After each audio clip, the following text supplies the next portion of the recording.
எல்லாரையுமே அவங்க கண்டிப்பாக டார்கெட் பண்ணி சொன்ன மாதிரி இல்லை. இந்த கதைக்கு ஏற்ற மாதிரி என்ன இருக்கோ அதுக்கு தான் வந்து அவங்க பேசியிருக்காங்கன்னு நான் நம்புகிறேன். நீங்கள் இந்த மாதிரி இல்லாததெல்லாம் வந்து சேர்த்தி பேசணும்னு நினச்சா அதுக்கு பதில் சொல்கிறதுக்கு எனக்கு எதுவுமே இல்லை. பட் 100% இது வந்து முழுமையான ஒரு கதைன்னு அவங்களே சொல்லியிருக்காங்க. ஸோ அதை நம்பி நம்ம இந்த படத்தை ரசிப்போம். படத்தில் வந்து கம்யூனிசம் வந்து அதிகமாக பேசியிருக்காங்கன்னு சொல்கிறாங்க.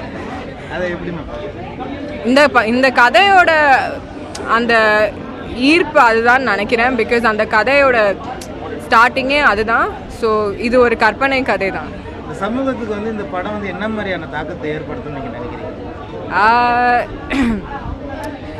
எல்லாருமே இது ஒரு படமாக பார்த்து என்ஜாய் பண்ணுவோம், அவ்வளோதான். தேங்க்யூ. வெற்றிமாறனோட டைரக்ஷன் வந்து இதுக்கப்புறம் வந்து இதை விட தாண்டி இருக்குமா? இது மாதிரி படங்கள் பண்ணனா நல்லா இருக்குமா, இல்லை அசுரன் மாதிரியான படங்கள்? ரெண்டுமே லைக் வெற்றிமாறன் சார் எப்போவுமே ஒரு படத்தில்